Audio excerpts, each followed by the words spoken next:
It's good to see you. Welcome to Revival Nights. Y'all ready for Jesus to do something in your life tonight? Come on, somebody. Man, would you give it up for your youth pastors? Come on. If you think you got the greatest youth pastors in the nation, you should give them a big hand right now. I know. Come on, give them a praise. Give them a hand. Give them some. Listen. I'm telling you. Just in the short time I've known Logan, it's like, my goodness. You guys are blessed. I hope you know you're blessed. I haven't been in youth ministry for a few years now, but I get to travel and speak at camps and meet a lot of different youth pastors all over the nation, and I know when I meet a good one. And y'all are blessed. And a lot of people think that when you're in ministry, you're just always like, man, they probably get thanked all the time. They probably get just like, good job, way to go. Guess what? That's not true. I think youth ministry is one of the most thankless jobs in the world. And so after church, I'm going to give you some homework, okay? After church, I want you to find either one of them and tell them what Jesus has done in your life because of their ministry. Would you do that? Awesome. Well, anyway, my name is Jeremy, and I come all the way from South Dallas, so I'm pretty close to y'all. So I pastor a church in Oak Cliff area. It's called Trinity Fair Meadows, and I've been there for 5 years now there. So I was the youth pastor at Trinity in Cedar Hill for 5 years as well. So I've been a part of Trinity, but probably about 5 years ago is when my heart really began to break for Oak Cliff. And we went and planted a church there. I started with 4 old ladies. And the main reason I started, though, is just quick about our church, is just where our church is, and you may have not, maybe you have heard of this before, but we have in Dallas what's called food deserts. And these are areas of town where young people have no access to healthy food. In fact, many children in Dallas, Texas, y'all, can you believe this? Many children wonder on a daily basis where they're going to eat. And it broke my heart, and I decided, you know what, we got to make a difference here. We got to change this. So I'm proud to say that through the years we've fed just thousands of people, but on a regular basis, every week we feed over 150 children through our church. We make sure that they have healthy food. Yeah, it's just, and God's really just provided. When you align your heart, if you have a dream that aligns with Jesus, He will provide. And He's provided every time to make sure that these kids get food. And I'm just so thankful for that. They're my kids. Out of all 150 children, 2 of them know who their father is. So a lot of them call me Pops. And I say that's a huge honor for me. And it's just been a joy what I get to do there. We're opening our 2nd campus in Oak Cliff next month. We're going to start feeding more kids. And so it's pretty awesome what we get to do there, and I'm just thankful that Jesus has provided a way. And I love what Logan said. Actually, most of the people in my church, my church is a black church. Okay, I had a white family come in not too long ago. We're diverse, but we had a white family come in. They look like me, and they're like, "Hey, we just want to let you know this is our first time." I was like, "Oh, I know." Like, I can see you. You stick out like me, bro. And the reason I'm telling you that is because I'll preach faster if you do talk back to me. Okay? Because in my church we conversate. I don't even know if I preach. We conversate. Grandma Grace is one of my favorite people. She sits in the back, and I know when I'm doing good, because Grandma Grace is in the back and she's going, "Preach it, Pastor, preach it, come on." And I'm like, yeah, and I'm starting to go. That makes me go. I also know when I'm doing bad because I can hear her in the back saying, "Oh, help him, Jesus, just help him, Jesus." And then I know it's time to quit. So if you talk back, I love it. I have 3 beautiful children.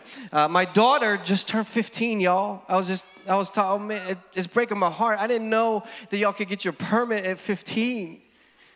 She got her permit, and it's breaking my heart, and she can't drive, y'all. She's the worst driver I've ever seen in my life. We've been fighting. She does not know how to drive a car, but she's just so beautiful, and I love her. And my son, Kale, he's my football player. I was never athletic. Somehow he is. He's my little Texas football player, and I love him. He is now 12 years old, and then we have our little surprise. I didn't know I still had it, but Yeah, man, like marriage is good. So my 4-year-old, surprise, he's my oops. He's 4 now. His name is Kai, and he is a wild man. He is going to be a lawyer or something like it, and they're amazing. I just love, what's that? Yeah, no, it was like, my wife was like, huh, and she was crying. She did not want to get pregnant again. We were good at 2. We had like a boy and a girl, and she's like, I'm pregnant. I'm like, what, girl? What are you talking about? You're pregnant. Like, oh my goodness. I kind of walked around for a few days like, yeah, but she wasn't happy. She really didn't want him. Still to this day, Kai will like run to her first, and I was like, she didn't even want you. Like,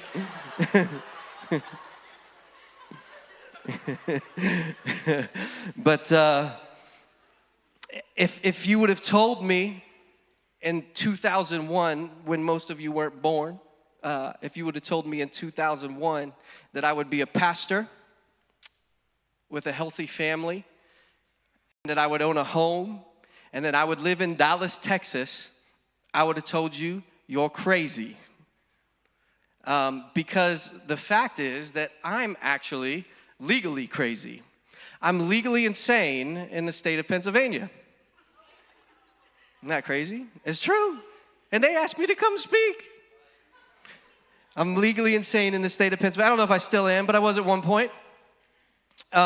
In my childhood, I was in about 4 or 5 rehabilitation centers and 7 mental institutions through my life. That's kind of how I started my life. And I used to be embarrassed to tell people that. I used to be like, I don't want to tell people that they used to lock me up. It was really hard to get a job as a pastor. Like, they were like, tell us your resume. And I'm like, well, I used to be in a mental institution, but let me come pastor your kids, and nobody wanted to hire me at first. And it was really embarrassing to talk about. But can I tell you something? I just love how Jesus takes our pain and adds purpose to it, amen? And your pain is something that the enemy may try to tell you that there's something wrong with you, and it's something you should be embarrassed about, but it's become my greatest weapon. But I was crazy. But here's the other good thing I've learned about being crazy. Crazy, I'm going to teach you, this is your first point. Crazy always outweighs stupid. Write that down. This will help you. There's not one person in this room that is stupid, right? But we all do stupid things. Anybody else? I know I do stupid things. I don't know about you. You ever be walking down your hall in your high school or somewhere down the street, you see somebody waving, and you think that they're waving at you, and you're like,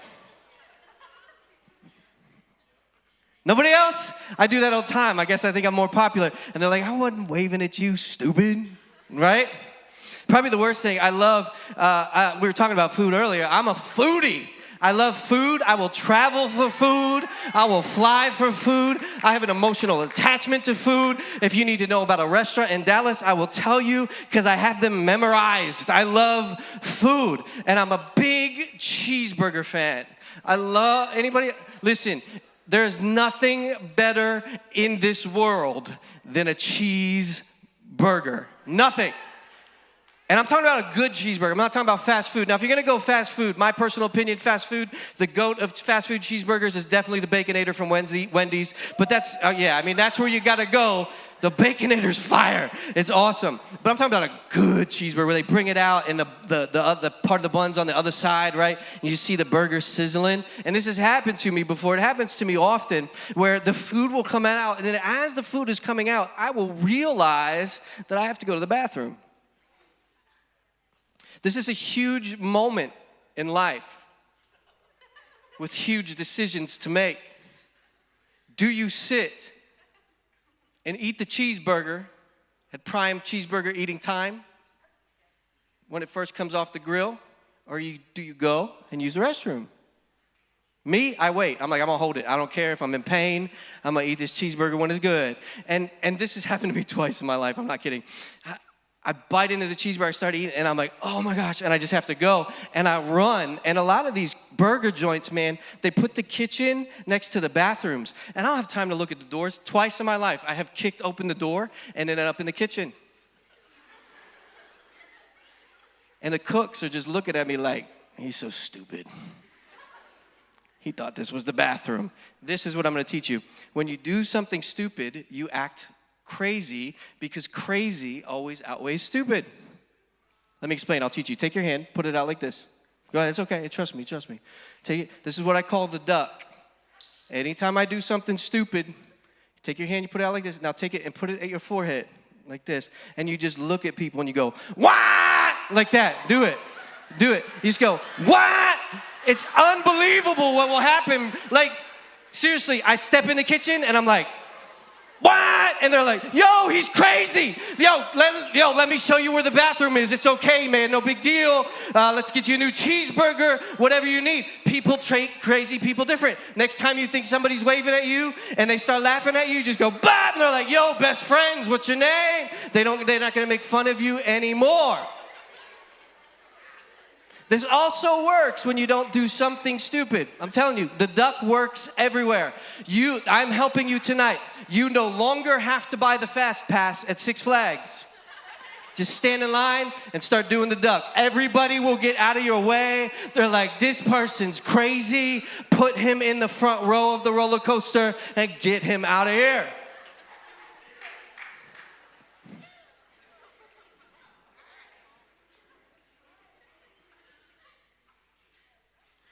But like I said, I used to be embarrassed of being locked up, being told I was crazy as a kid. And the best way I can explain this, I'm going to start preaching tonight from the first chapter in the Bible, Genesis. We're just going to go through the whole Bible tonight. Okay? Is that all right? We'll get through it quick. So I wish. But it says, in the first, and this helped me so much. First chapter, first verse. In the beginning, God created the heavens and earth. The earth was formless and empty, and the darkness was covered in deep waters, and the Spirit of God was hovering over the surface of the waters. And then God said, let there be light. Whew, I like that. And then, check this out. God said, let there be light, and then 4 days later created the sun. That's how gangster he is. He's like, let there be light. 4 days later, he created the sun. Woo, that's good, man. That's like, what? Nobody else? That blows my mind. He's like, I'm gonna wait 4 days to actually, like, my light's more important than the sunlight. So we're gonna have 4 days on earth without it, and then I'll create it. And he began to speak things into existence, everything into existence. He's like, cow, why don't you think steak?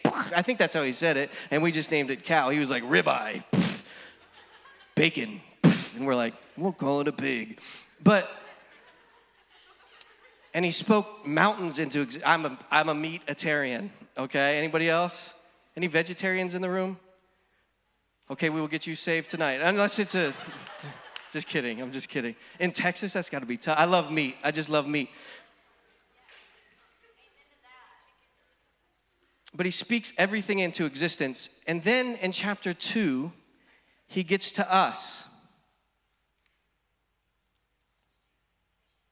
And it says, so the creation of heavens and the earth and everything in them was completed. And on the seventh day, God finished his work of creation, and he rested from all his work, and God blessed everything.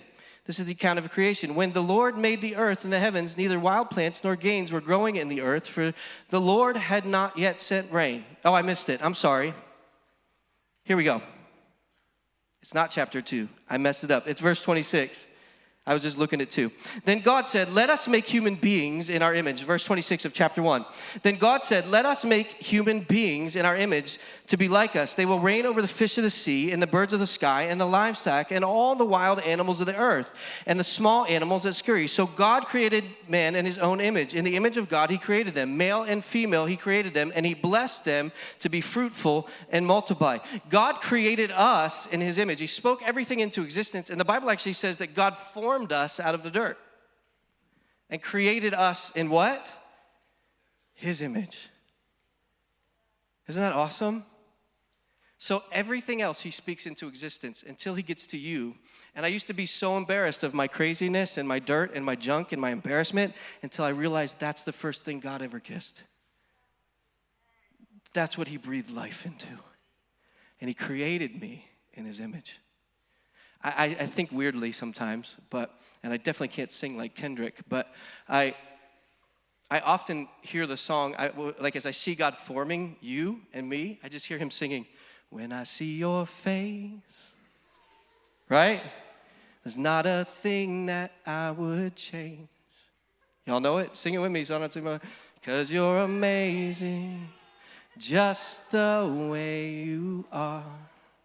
And when you smile, yeah, come on, the whole world stops. That's how God thinks about you, man. Like, he's like, when I see your face, I love you. In fact, one of my friends, one of my mentors actually sat next to Bruno Mars in an airplane one time, and he said that he talked to him about this song, and he said he grew up in church, and oftentimes he thinks about it as God singing it to him. Isn't that crazy?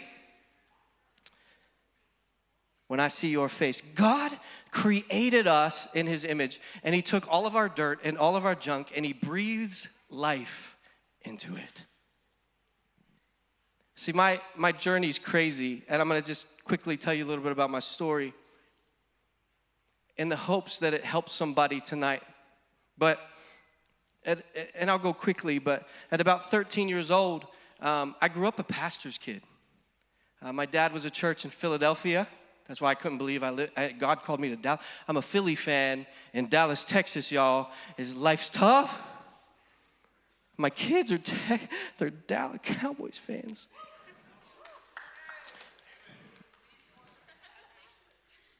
But at about 13 years old, I started getting into drugs and alcohol and really choosing a life that wasn't for the church. In fact, I became very angry at the church as a pastor's kid. And let me tell you something. If you're growing up in church, there's nothing out there worth even going to experience.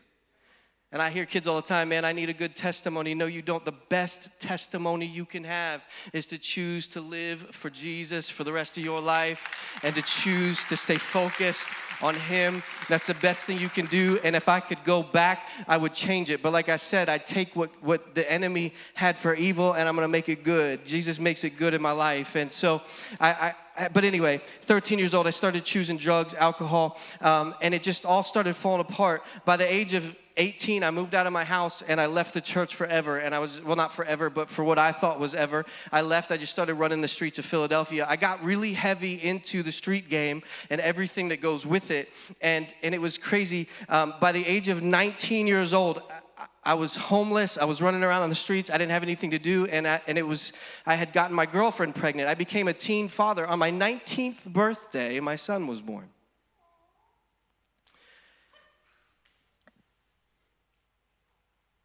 And honestly, I remember hearing even people from my dad's church and stuff be like, man, he messed up forever now. And in fact, I used to even tell my story for a long time, and I wouldn't tell people that I was a teen dad because it was just such an embarrassing moment in my life. That the fact is that I became a teen dad, and because they were putting me in the mental institutions, the state deemed me as not a fit father for my son, and I lost custody of my son. I hadn't seen my son since he was 2 years old. It's been over 20 years that I've seen my son. I don't know where he is. I don't know how to find him. Listen, the choices you make today, God's grace is on my life. It's amazing that I'm standing here today.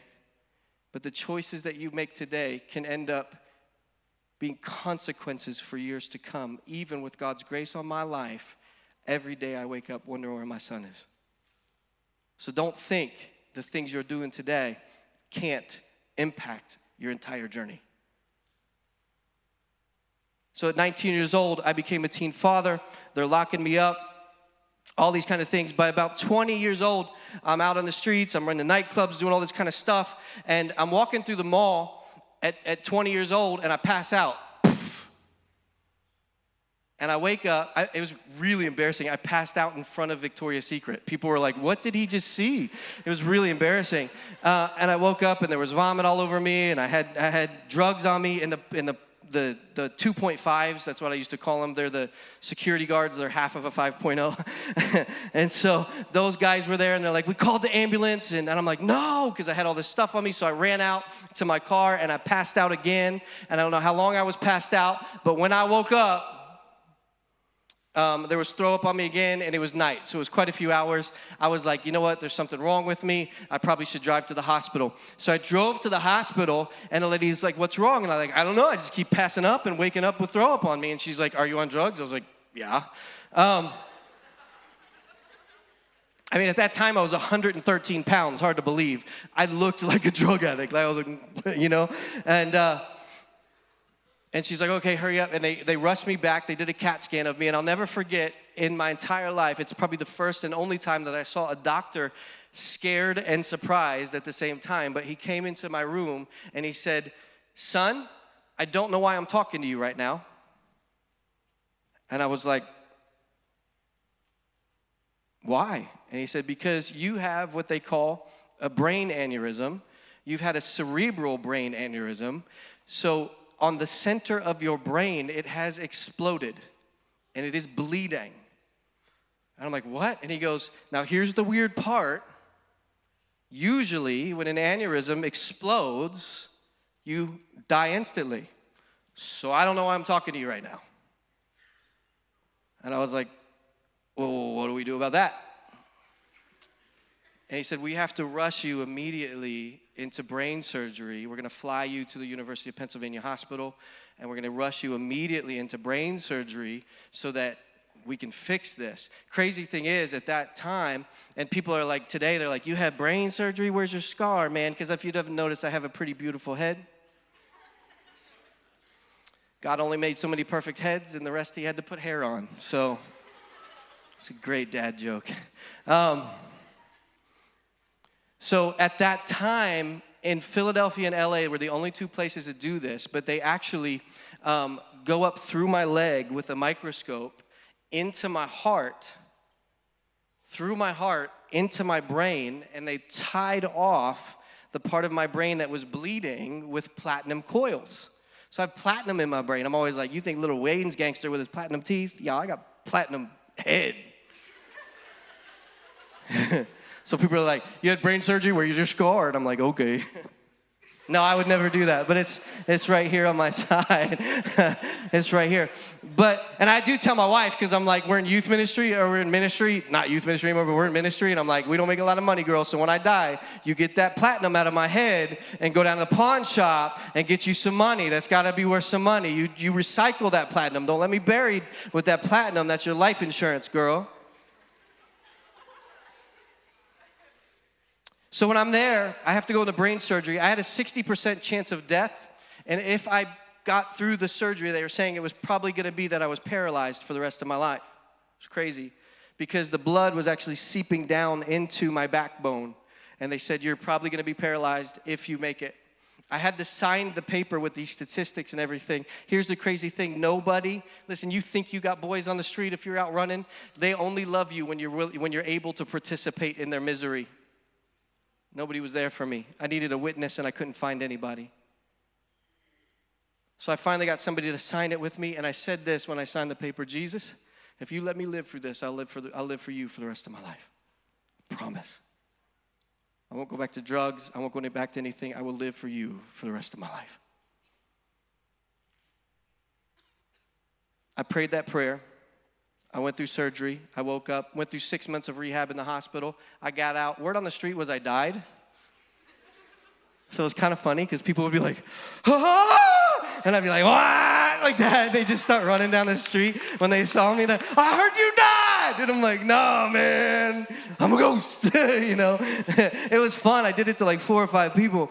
But the other crazy thing is, I broke my promise. I went right back into drugs. I went right back into everything. And I went even more crazy. I thought God wanted to kill me because I broke my promise to him. He let me live, and I broke my promise. I went right back to the mess, man. And so I literally went crazy at that point. They started locking me up in mental institutions, all this kind of stuff. Finally, one night I got home, and I was like, I'm done. Forget about it. And I tried to take my life.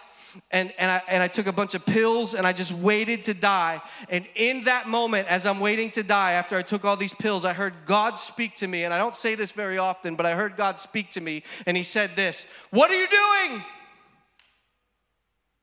And I'm like, "God, I broke my promise to you. I broke my promise again and again. I've tried to live for you, and I can't live up to your expectations. I can't live up to these promises. There's no way I can be a good Christian. I tried. I faced death, and I still can't do it." And I heard the Lord speak to me, and he said this, "Jeremy, it's not about the promises you make to me. It's about the promise that I made to you. And I sent my son to die for your sins. And I sent my son to forgive you and take you out of all of this mess and everything that you face." And so I called the police. They knew where I lived. They came quickly. They put me back in a mental institution. I spent 6 months in a mental institution. In that mental institution, I was in solitary confinement the whole time in a suicide vest, if you know what that was. And just this room, no TV, no nothing. The only thing they would let me have is a Bible or some type of book to read 23 hours a day in one little cell. And I'd get out for 1 hour a day for rec. 6 months in this cell. Y'all think quarantine's rough. I'm like, this is gravy, man. I got my big screen. Like, I'm good. Back then, it was tough, man. But in that moment is when I met Jesus. In that cell, in that mental institution, is when I fell in love with my Savior. Because day after day, he would meet me there, and he would tell me how much he loved me and how much he cared for me. And it was like, I'm getting out of this cell, and I'm going to do something. Finally, the judge let me out, and no lie, they sent me to a rehab in West Palm Beach, Florida. Y'all, I had never seen Florida before. I'd been to the Jersey Shore once or twice. That's like a beach where diapers like come up. It's nasty. I got to West Palm Beach. I was like, what is this? These white people living it up down here. It was crazy. It was awesome. I mean, there's rehab. I mean, beautiful rehab. And as I'm there, I go to sleep. And it's the first time I really probably slept in a long time because the mental institution was just so loud, banging doors all the time. And this rehab was quiet. You could just hear the beach. And when I wake up, I open my eye. There's a 6'3" black man standing over me. And he says, "Does anybody tell you that they love you today? Dear Jesus, if you let me live through this, I will live for you for the rest of my life."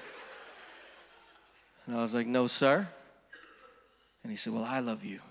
Jesus loves you. Now get up and make your bed." Now, people ask me, they're like, "Yo, you're from Philly, can you fight?" Bro, I was a skinny white kid in Philly. I know how to run. I'm really good at running. I don't want to fight. I can climb a tree faster than you've ever seen, at least when I was a kid, man. I knew how to run down the street and whip up a tree. They'd be like, "Where'd he go? Where'd he go?" So I sized him up. I'm like, all right, fine. I made my bed. I don't get that. Why am I going to make my bed? I still don't get that to this day. Why do I got to make my bed? I'm going to mess it up at night. Doesn't even make sense, right? But I'm going to make my bed because this big man's telling me to make my bed. And then I just started going about my bed every day for 3 weeks. Anybody tell you they love you today? No, sir. Well, I do. Jesus does too. Now get up and you'll make your bed. I finally got mad. I'm fat kid sweating too. I finally got mad. Your fat sweats when you're 40. I finally got mad. And I got to the window, and I was like, why did I get to the window? Because I was going to yell at him. I was going to open the window, and I was going to run out. So I was like, "Droy, why do you keep telling me that you love me every day? It's weird, man." He goes, "Why are you so angry?" And I said, "What do you mean?" He said, "Why are you so angry? You're from a good home.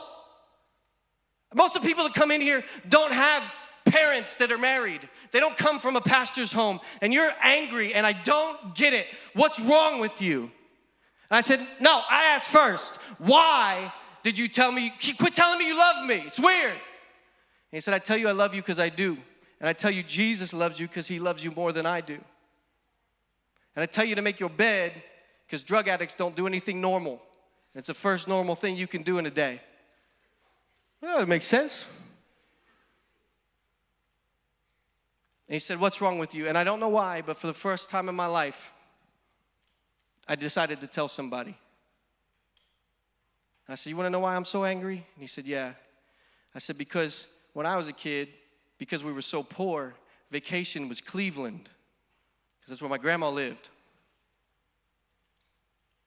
And I used to go see my grandma every summer, every Thanksgiving, and every Christmas. And when I did, there was a pervert from down the street that made friends with our family, and he would come visit the house, and he would abuse me from the age of 9 to 13 years old. And from 9 to 13 years old, this man ruined my life. And I didn't know how to tell anybody. I got to about 13 years old, and I got big enough to tell him off. But I kept it to myself, and I tried to cover it in drugs and alcohol and everything else. I just wanted to not feel anymore. And then I began to make choices like losing my son and different things that I became angry at myself. And he told me this. He said, I want to tell you a story about a man named Bartimaeus. And if you want to turn in your Bibles, it's in Mark chapter 10, verse 46. Blind Bartimaeus. I'm looking at this guy in this room, and he begins to read this to me. He says, then they reached Jericho. As Jesus and his disciples left town, a large crowd followed him. A blind beggar named Bartimaeus was sitting beside the road. When Bartimaeus heard that Jesus of Nazareth was nearby, he began to shout, Jesus, Son of David, have mercy on me. And the crowd, they were like, be quiet, be quiet. But he only shouted louder, Son of David, have mercy on me. When Jesus heard him, he stopped. And he said, tell him to come here. So they called the blind man, cheer up. I could just hear him just, man, cheer up. He said, come on, he's calling you. So Bartimaeus throws aside his cloak. He jumps up and he comes to Jesus. Jesus says to him, what do you want me to do for you? And he says, my Rabbi, I want to see. And Jesus said, go, for your faith has made you healed. He looks at me in this room and he says, Jeremy, there's something people always miss in this story. It says that Bartimaeus threw off his cloak. And what you need to understand is that the cloak meant something. You see, back then, if you wanted to be a tax collector, you had to have the right color cloak. If you wanted to be a priest or a pastor, you had to have the right color coat. If you wanted to be a businessman, you had to have the right color coat. If you wanted to be a beggar, you had to have the right color coat. You couldn't just beg on the street like they do today. You had to go before a court and prove that you had a right to beg. You had to prove that there was something wrong with you so that you had the right to beg. When Bartimaeus got called by Jesus, he threw off his right to beg. And then he looked at me and he said, Jeremy, you got a right to be angry about the things that have happened in your life. And you got a right to be angry about the choices you've made. You've got a right to be hurt. But if you give up that right, Jesus will heal you. And he'll take you on a journey like you could never imagine. And in that room, I literally got on my knees. And just like Bartimaeus, I began to cry out. And I'm sure the whole place could hear me because I was just like, Jesus, Son of David, have mercy on me. I give up my right to be angry at that man. I give up my right to be angry at myself for my choices. I give up my right to be angry at church people for how they treated me. I give up my right to be angry at my parents. I lay it down at your feet and I ask you to heal me. And I began to weep as Jesus began to slowly heal me of all the pain and all the hurt in my life. And because of that moment, I was able to stand up and go to Bible college and become a pastor and become a good dad. They used to call me a drug addict and a crazy person, and today they call me a good dad and a pastor. I failed as a father as a teenager, and today I got 150 kids that call me Pops every day of my life.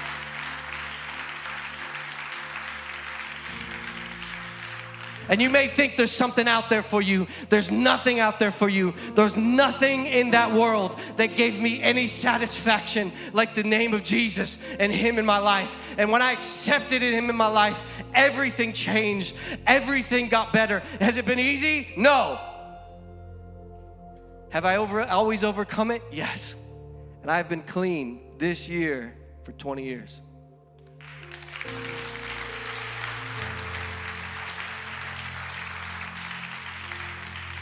Would you stand with me? I don't know who you are in this room. I don't know what you're going through. And even if I came for just one, that's okay with me. Not everybody in this room has gone through what I've gone through. I'm sure there's probably somebody in here that has a story that makes mine not even look that bad. I'm sure there's some of you in this room that maybe you're like, dang, bro, that's a lot. I don't know what you're going through, but I know this. A lot of you in this room have a right to be upset about something, and you've been holding on to it. A lot of you are like, I don't want to give my life to Jesus even fully, because I got to hang on to this. I'm sure there's people in this room, just due to statistics, that your parents are divorced, and you got a right to be angry about all the things that goes on between them. But if you would give up your right today, Jesus wants to heal you. Jesus wants to do great things from you, and for so many of you, Jesus really wants to take your story. What I love, I was talking to somebody today, I said, I don't like the pain that I've been through, but I'm so thankful that God let me turn it into a hammer. And I just beat the devil up with it. I just go all over the place like, yes, yes, devil, you thought you had me? Well, guess what? And I can tell you stories of young people across the nation that they found freedom because of what I've been through. And I believe that for some of you in this room, I believe that McKinney needs Jesus desperately. And some of the people in your life that see you change, from maybe that angry person, or maybe that person that's kind of sitting on the fence between Christianity and school and life and whatever else, that you get completely sold out. And you say, I give up my right to all that stuff. Jesus, I give it to you. I take my cloak off. I'm giving you my life. I surrender fully. When your school sees that, people are like, I'm afraid to witness. You don't have to witness. The greatest sermon you could ever preach is your life. It's not about the words you say, it's about the actions you take to surrender your life to Jesus. So would you bow your heads?